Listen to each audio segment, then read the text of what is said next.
Hey, hi guys, very good morning. I'm in the middle of a peak traffic actually. This is just to remind or remember what God's been doing in all of our lives. Uh, దేవుని మంచితనం గురించి ఆలోచించడం in the middle of the day, it's very important. Um, I don't see a lot of people joined yet, but this is just a reminder to acknowledge God's presence in every bit of your way. Um, I hope uh, God has been doing wonderful things in all of your lives, in spite of all the trauma, in spite of all that has been happening to you. I just want to reassure you again that God is a wonderful God. Our God is a great God. Sometimes our challenges in life, our situations in life, they are a bit overwhelming, and they tend to make us to question what's God's been doing in our lives. Um but I want to make sure, not to look or hear what Satan is pointing at us, or asking us to think that where is your God in your times of troubles. I was a bit down in my life during the past months, but I was able to uh, feel God's presence, even even when I was not worthy, even when I was not I was not a guy who, you know, was meditating regularly, or asking God to intervene in my life, or I was not such that guy in the last few months. I have to acknowledge that. But a God being a wonderful God, He's slow to compassion, He's slow to anger. He still chose to be by my side. He still chose to be in my life, intervening in my life, taking interest in my life, reassuring me that He's just a call away. He's always there. He never left me. So I wanted to thank God and remind all of you that you might think that you are unworthy, but God needs all our unworthiness. God needs this very unworthy soul to make it a worthy soul. Nobody in the Bible who was picked up by God, nobody in the Bible who was selected for a greater purpose in the Bible, they were not worthy enough. They were not, worthy enough for God to be chosen. They were all broken. They were all in, uh, in the world full of chaos. They were all in the world full of distress. Everywhere they see there was lust. Everywhere they see there were all the wrong things happening. But in their life, but God, in spite of it, He called the unworthy. He called the unloving. He called, people who were not worthy for His calling, and made worthy for His calling. If you are that kind of person today, I wanted to encourage all of you this afternoon. God is looking at your heart. If you are willing, if you're willing for God to be able to work in your life, then you will see wonderful things in your life. If you are willing for God to work miracles in your life, He's going to do wonderful things in your life. I know world is not a safe place or a better place these days. Uh, I I am being one of those persons who asked God numerous times, Lord, I don't want this life anymore. I don't want this life anymore. Just take me away. When I'm still, when I'm still, when I'm still loyal to you, when I'm still loving you, when I'm still loving other persons. I asked God to take me away. I asked God to end my life. Lord, please call me home when I am at least, revering you, when I'm at least being, somewhat in your way, Lord, not when I'm lost in this world.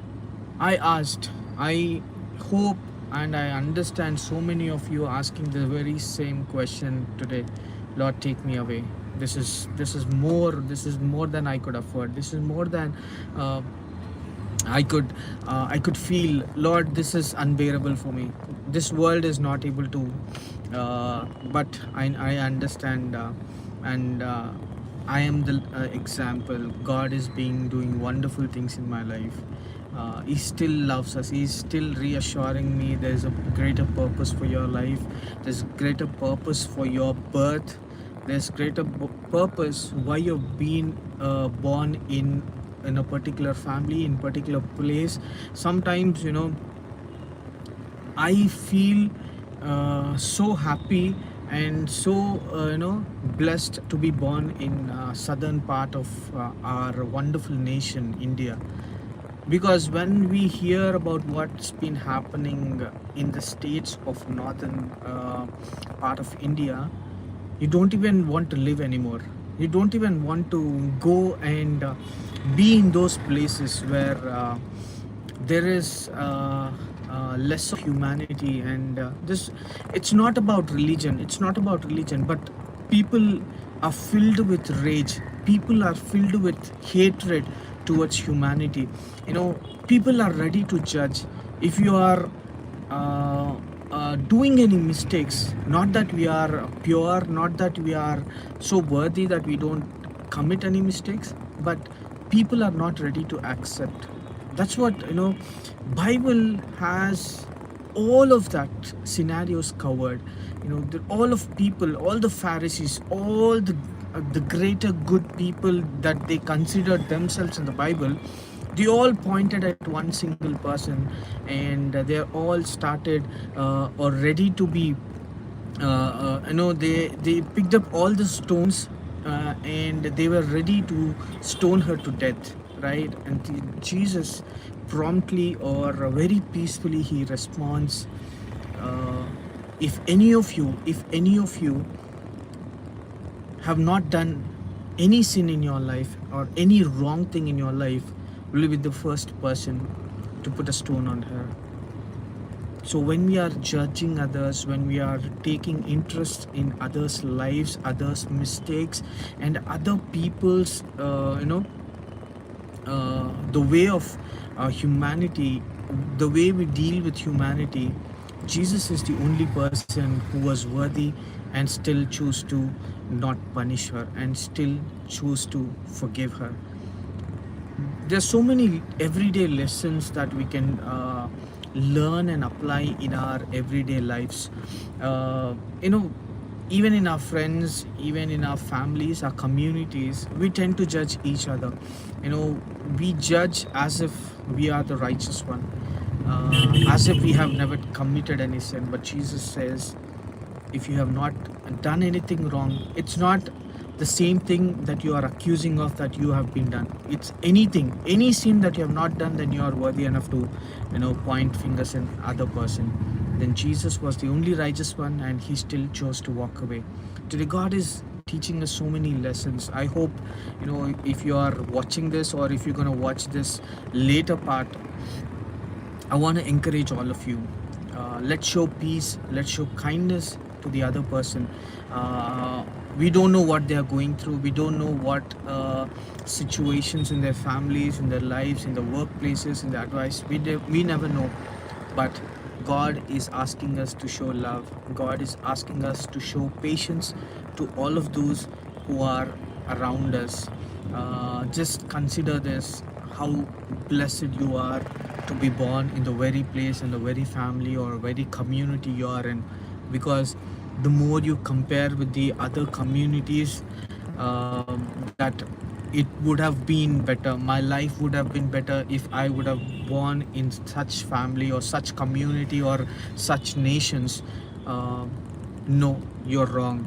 For everything that is happening in your life, there is a purpose, there is a plan, and God has ordained you even before you have been formed in your mother's womb. Even before you were formed, even before your parents have thought of your birth, God has a plan for you. Where you born, to whom you are born, which family, which relations, or which generation, or which country, everything has a plan and purpose. So today, feel blessed for where you are. uh, why I started this live is, I actually was very overwhelmed, and I was I felt bit of a shame because I overheard elderly couple an elderly couple who were around 75 to 80 years of age, and they were very committed, and they were reciting and correcting each other, communicating with each other regarding what's there in the Bible.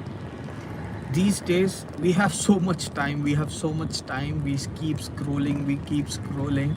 I felt ashamed for what they were doing, for what they were achieving in life at that age, 75, 80. They've seen everything in life, but they chose to talk about God.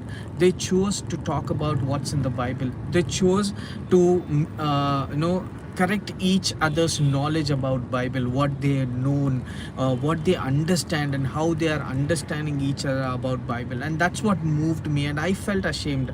I have to talk about what's in the Bible. I have to talk about what's more in the Bible. There's 66 books, there's so many literature, there's so much information in the Bible that I don't know even 90% of it. I just know only 1 to 2%, and I sometimes feel I am the more wisest guy in all of my groups. But no, today was an eye opener for me, that I don't even know 5% of the Bible.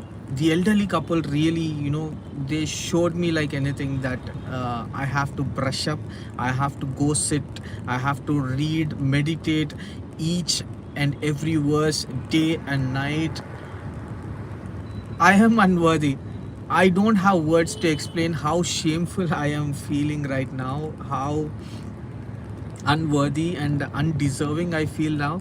Uh, I, I, I I really feel I have to cope up with my life in spiritual terms. I have to sit back. I have to take time to read more Bible. I have to take time to do more of a fellowship with the fellow believers, and all of those things I have to start doing. And this is a reminder for all of you, if you are in that bracket, and if you are thinking that life has been overwhelming and you don't have time to read Bible, to pray, and to meditate, just take a moment, pause everything, because you have to reschedule. You have to rethink what's life been doing to you. You have to alter your courses. You have to make sure you spend the ample amount of time to read, meditate the word of God, and spend time in prayer, because life is short. Suppose if God is calling you today, are you ready enough to go meet your Creator? It's not about knowing what's in the Bible, it's about knowing your Creator. You cannot meet your Creator without knowing Him. You might go to a church, you might go to a fellowship for decades, you might know what's in the Bible for decades, but still don't know the real true God. You are a bit of losing your life yourself here. And another thing that really stuck in my life was, I was going through the early churches, lifestyle, how they used to meet. They never used to have these big buildings, or these all these generational lighting, music, dance, everything. They never used to have these. When you see the early churches and how they used to meet and pray and do the worship, is they always had this fellowship, lunch, dinners, breakfast. There was always table, they were always fellowshipping and praising God. So it was not a group of 100 people, 1,000 people, 10,000 people meeting at once in one building and praying or worshiping for 2 hours, 3 hours. No, it's not that it. Even when you are with 5 people, or even when you are with your family of two, that is worship, and that is a church. So these days, my sincere advice for all of you who wants God to work in your life: ask God to work in your families first. Ask God to work in your personal areas first. Lord, I want to change. I don't want to be that Christian, or I don't want to be that follower who just want to be or show the world, or have that certificate that I'm a Christian. No, Lord, I want to be somebody. I want to be somebody who can change the world. I want to be somebody who can shake the world. I want to be somebody who can change lives for you, Lord. I want to be that person. If you are willing to do that, if you are willing to do that in your life, God is going to do wonders in your life. Noah had no clue that God is going to use him, but unexpectedly he was chosen by God, and God said about him, he was blameless in all of his generation. He was blameless. He was the only man God found. So right now, God is looking at people, looking at you, all of this generation. God is looking for people for his kingdom. Can you be that Noah in your generation? Because you never know when God is going to call you and build that ark. You never know. And what is God has planned for you in your life. For you, he might give some assignment, but you have to be that blameless man in front of God. I know it's very difficult in these situations, but still, these generation, this times are same like Noah's. That's what Bible says. But Noah still chose to be faithful and blameless, and you and I can do that, and God can use all of us. I hope the small session encourages your life, to build your life pleasing to God, to make sure your lives are acceptable to God.